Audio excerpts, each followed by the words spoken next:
En parcourant ces pistes rurales bordées d'herbes géantes, avec ce paysage sans fin, l'on se demande toujours quelle vie se cache derrière tout ça. Quelles populations vivent au-delà de ces herbes?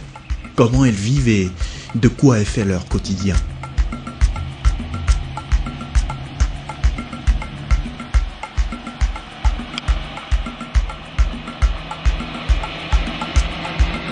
A priori, l'on imagine un peu les difficultés que doivent rencontrer ces populations au quotidien, surtout lorsqu'on sait qu'elles vivent isolées, très isolées, loin des câbles électriques, loin de toute modernité. Pas d'électricité, pas d'eau potable, bref, ce doit être un calvaire pour elles.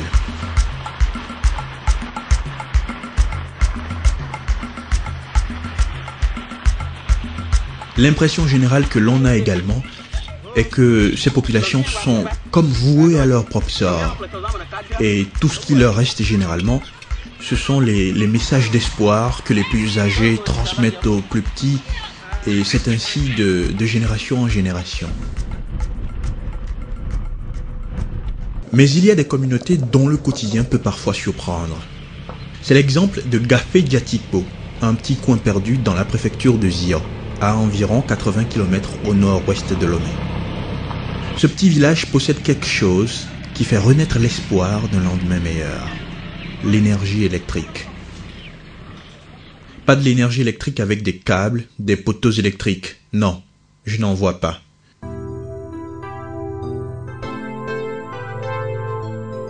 Mais ça, rien que ça, juste ce bâtiment, mais surtout ce qu'il y a à l'intérieur. Pour le moment, il est fermé. Ceux qui détiennent la clé, ce sont les femmes du village. Elles sont au champ. Les femmes du groupement Foménénion, qui veut dire en français bien-être familial. Elles en reviendront en fin d'après-midi, qu'à cela ne tienne. On va les attendre. C'est les femmes qui travaillent. Nous ne faisons que les surveiller. C'est elles-mêmes qui gèrent.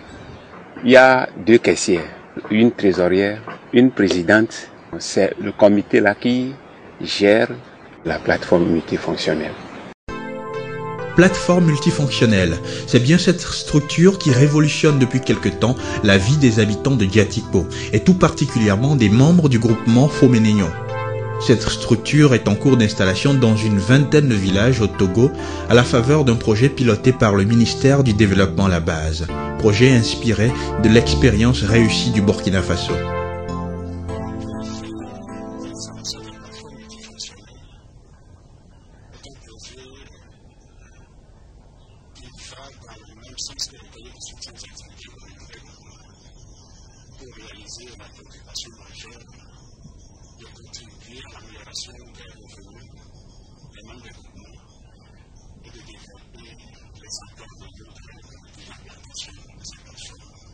Une vingtaine de localités qui ont été identifiées sur le territoire national comme étant des cantons généraux où on doit agir de façon urgente. Ce projet a démarré en avril 2009 au Togo, à la suite d'une visite de chef que nous avons organisée dans le programme plateforme multifonctionnelle de Burkina Faso. C'est pour avoir, disons, une idée précise de ce qu'est la plateforme et de pouvoir l'implanter chez nous. Le Burkina a développé une expérience assez riche dans ce domaine, a installé déjà près de 400 plateformes multifonctionnelles et dans les localités, les impacts sont très importants. Vous savez, dans un milieu où on n'a pas d'électricité, où les femmes sont obligées de faire de la transformation mais de manière très rudimentaire, très artisanale, la plateforme est une solution parce que sa multifonctionnalité permet de répondre à tous ces besoins de transformation, besoins d'énergie. Ce sont les femmes qui assurent la gestion de ce genre d'outils. Parce que quand on parle de pauvreté dans nos villages, d'abord les premières victimes, celles qui sentent le poids de la pauvreté, ce sont les femmes. Elles sont assez vite responsabilisées par rapport aux charges familiales, puisqu'elles se sentent concernées, elles sont très vite organisées et elles et elles prennent en charge. Et cet outil leur apporte une certaine autonomisation. Ça leur rend indépendante. Et ça apporte la responsabilité sociale et économique des femmes.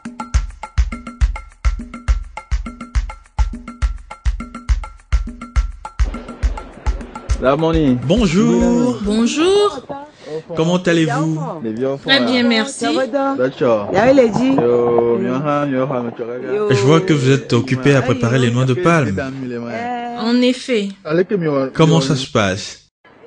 nous mettons les noix sur le feu avec un peu d'eau et nous les couvrons avec ce torchon pour que les noix soient bien cuites.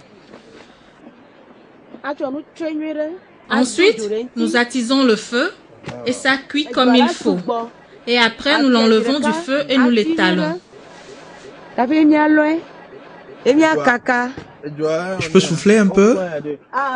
Pas la peine, Je peux quand même mettre ce bois. pas de problème.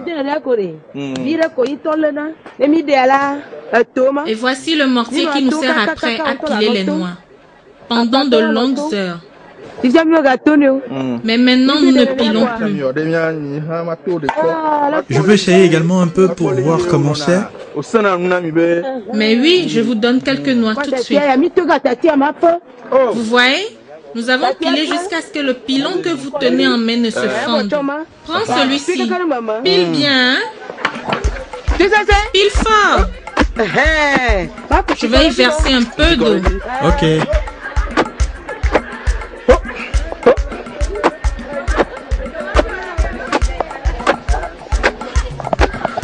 Donc c'est ce que les femmes faisaient. Attention à ton pantalon. Épiler les noix de palme pendant toute la journée.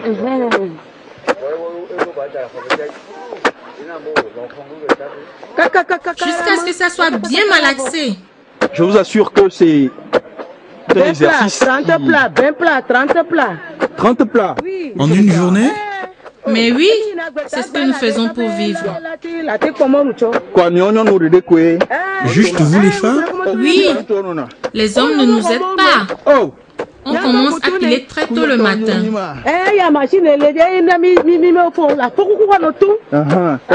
Déjà à quelle heure? 3 heures. D'accord.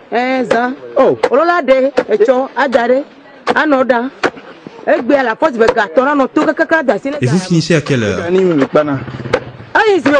Très tard le soir, parce qu'au même moment, il nous faut aller puiser de l'eau. Et on finit autour de 22 heures.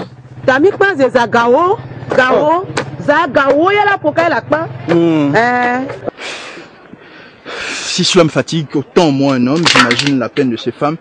Il y a encore quelques temps, c'est ce qu'elles faisaient à longueur de journée, du matin au soir, jusqu'à l'installation de la plateforme multifonctionnelle.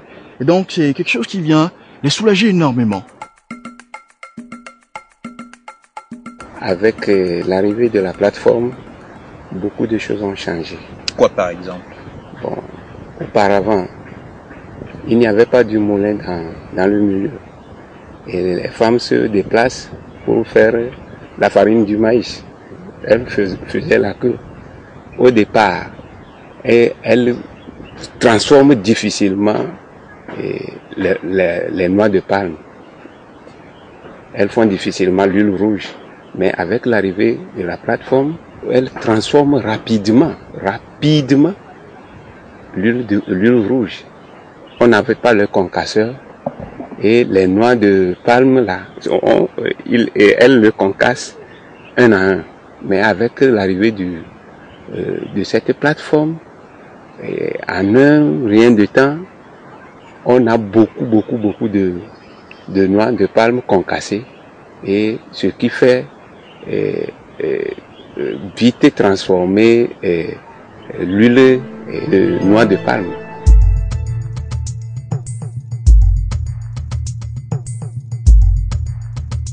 Tout part de ce moteur diesel 20 chevaux qui fonctionne à base de gasoil. C'est du carburant. Ce moteur permet de tourner cet alternateur grâce à cette courroie. Et l'alternateur fournit à son tour de l'énergie électrique pouvant alimenter tout le visage. Mais ce moteur possède une double fonction. Non seulement il permet de tourner cet alternateur qui produit de l'énergie électrique, mais il permet également de faire fonctionner des modules de transformation de produits agricoles situés dans l'autre salle grâce à ces courroies.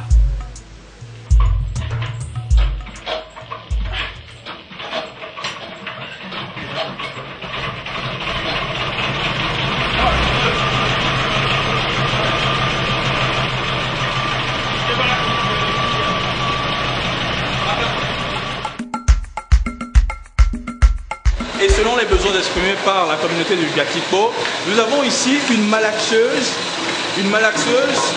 avec ce module qui permet de démarrer le processus de transformation de la noix de palme, qui est la principale culture du milieu. Les noix recueillies après malaxage sont ensuite concassées par ce module, et c'est ainsi que les femmes de Gatipo produisent depuis quelques temps maintenant l'huile de palme et l'huile de noix de palme. Et dans cette salle, un moulin finit donc les tracasseries pour moudre le maïs à des kilomètres d'ici.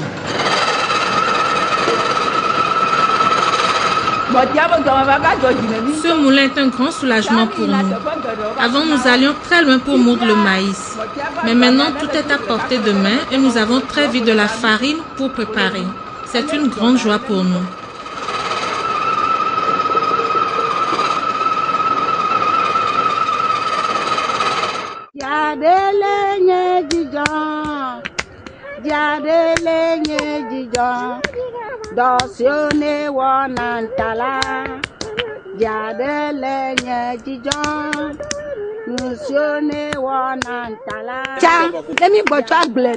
Avant, de retour des champs, peu importe notre fatigue, nous étions obligés de concasser les noix que nous vendons à 10 ou 25 francs pour prendre soin de nos enfants.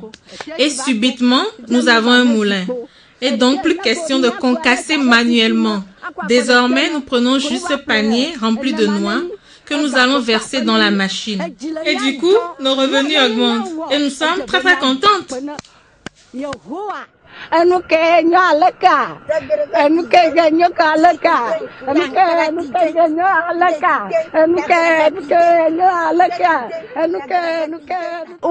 moulons le maïs, nous concassons les noix, nous râpons le manioc et nous aiguisons nos houes grâce à nos nouvelles machines. C'est un grand soulagement pour nous les veuves.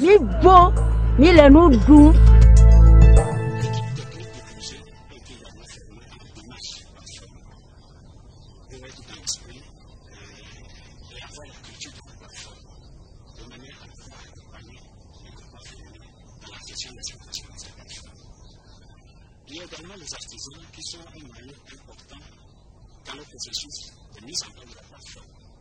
D'abord, c'est eux qui fabriquent les châssis sur lesquels on installe la plateforme. C'est également les artisans, mécaniciens qui installent la plateforme. Et c'est également les électriciens qui voient les aspects, qui intéressent l'électricité. Nous avons voulu, à travers ce programme, donner force à nos femmes et leur permettre de s'épanouir, de s'exprimer et de prendre leur place dans la communauté.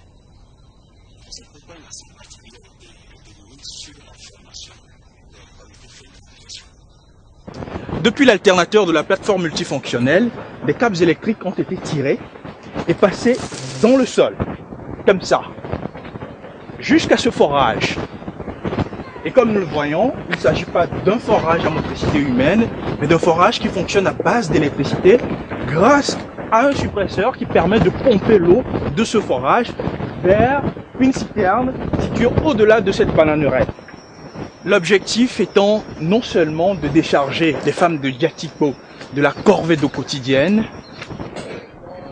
mais également d'aider à la propreté des sanitaires de cette unité de soins périphériques en construction ici.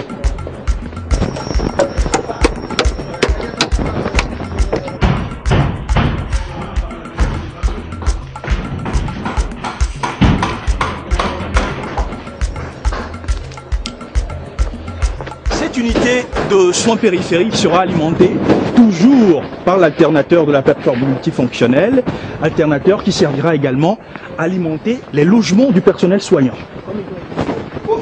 Et pourquoi pas, bien sûr, les bâtiments scolaires situés là, juste là. C'est formidable, n'est-ce pas?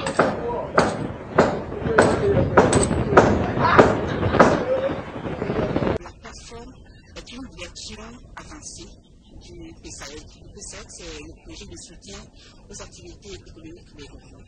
Par exemple, au niveau du PSAED, un groupement demande un monnaie, on lui apporte un monnaie.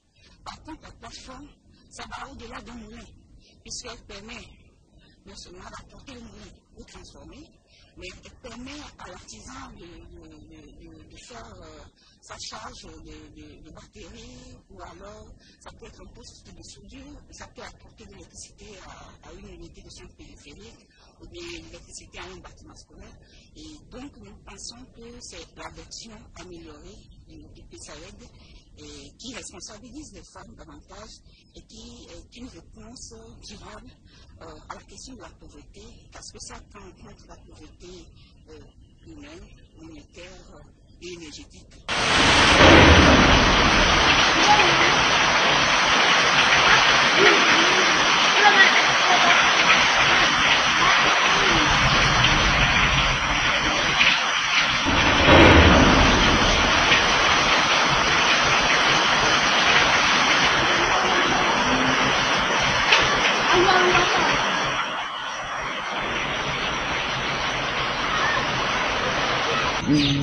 La nature est bien fraîche et bien calme après cette pluie bienfaisante. Le sol est un peu humide quand même. Il est 17h, nous avons rendez-vous avec le chef de Yatipo, Togui et Ga Adjapo 4 qui dirige, tenez-vous bien, ce village depuis un quart de siècle.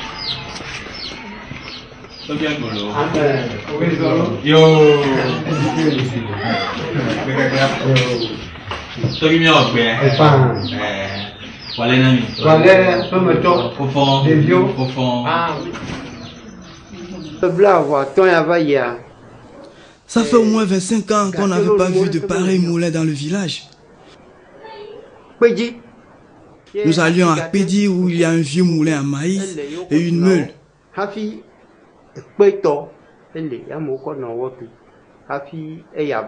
Ce nouveau moulin vient mettre un terme à nos peines et c'est une très grande joie pour nous. C'est un soulagement pour les femmes qui ne pilent plus, ne concassent plus à main nue.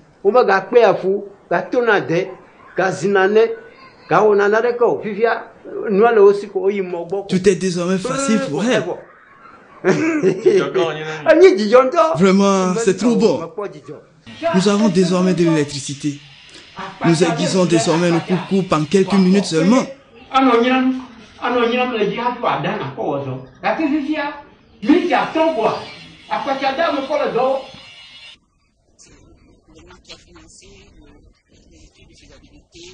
Et finalement, les partenaires ont accepté de nous accompagner. Dans d'autres pays, c'est les partenaires qui sont venus avec le projet. Donc, vous voyez, ça c'est déjà un facteur de succès. Parce qu'il y a un engagement, un fort engagement politique, un leadership très fort du gouvernement togolais. Et donc, ça nous permet de dire qu'une fois que la phase pilote des 25 plateformes, la phase pilote est lancée et réussie, je pense que nous devons maintenant rentrer dans une autre phase pour conduire toute une étude qui va nous permettre d'élaborer un programme de 1000 plateformes. Et ce programme va nous permettre de mobiliser des partenaires autour de la question. Nous avons déjà quelques pistes dans ce sens, puisque le bureau régional énergie du CNUD serait prêt à financer l'étude pour l'élaboration de ce programme. Et nous sommes en contact déjà avec certaines institutions de la place, avec certains bailleurs de fonds et bilatéraux qui sont également intéressés pour accompagner notre pays à réaliser dans les 5 ans qui viennent.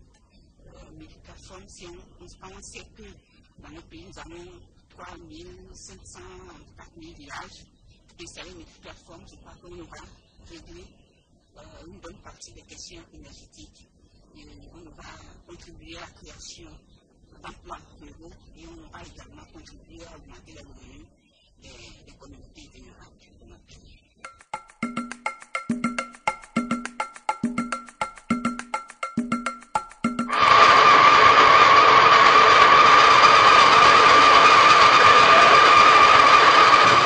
Il est 18h, pendant que les femmes de Gatiko s'affairent toujours à moudre le maïs, les hommes sont au retour des travaux champêtres. Leurs roues et leurs coupe-coupe sont émoussés. Il faut bien les aiguiser pour demain matin. Regardez ça.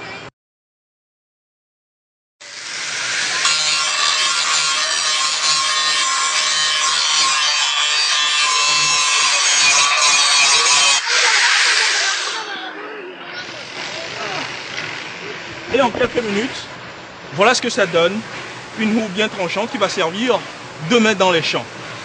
Et comme vous ne pouvez l'imaginer, les applications des plateformes multifonctionnelles sont multiples et formidables. Ce soir, les jeunes de Gatiko ont des coups de fil à passer, des appels à recevoir d'amis ou de proches, mais leurs portables sont déchargés. Suivez-moi, je vous amène à la découverte d'un petit secret qui illustre bien les multiples applications des plateformes multifonctionnelles. Et regardez ce magnifique spectacle de charge de batterie et ce impressionnant concert de mélodies de portable, puisque c'est désormais ici, dans cette salle située à la plateforme multifonctionnelle, que tous les portables du village de Gatiko se retrouvent, se donnent rendez-vous pour être chargés. Auparavant, pour charger les portables, on envoie les portables les vendredis à Tchévi et les samedis à Zaou. Bon. Et ça nous revient très cher. Ça vous coûte combien? Pour les charges, ça nous coûte 100 francs. Pour les gens de Zémidjan, tu vas les faire 200, des fois 300. Tout ça revient à 400, 300. Des fois, les portables reviennent avec des batteries changées. On vole des fois des batteries, on vole des fois des portables. Mais avec l'arrivée de la plateforme, les portables sont ouverts 24 sur 24. Si vous appelez Gatiko, même minuit, on va vous répondre. Gatiko est connecté. Oh, Gatiko est connecté.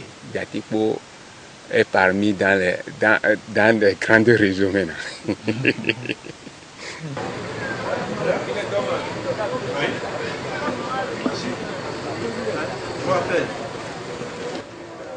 Je viens ainsi de charger mon portable. Je vous assure que c'est superbe. Et tout à côté, des élèves qui apprennent leurs leçons. Les lampions ont cédé leur place aux lampes électriques, ce qui aura forcément un impact positif sur les résultats scolaires de ces enfants.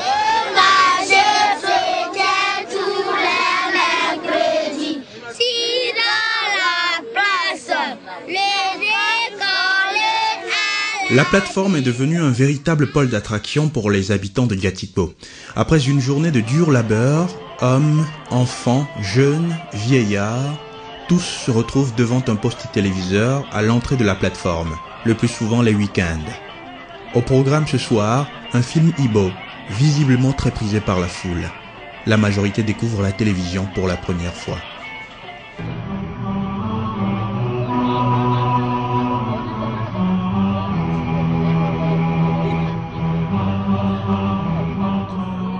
Auparavant, là, quand tu veux voir la télé, là, c'est à Lomé que tu vas voir la télé.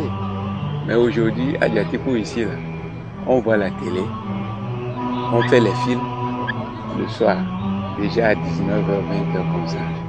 C'est comme une fête. Les gens crient. Ils n'avaient jamais vu ça. Certains n'ont jamais vu ça.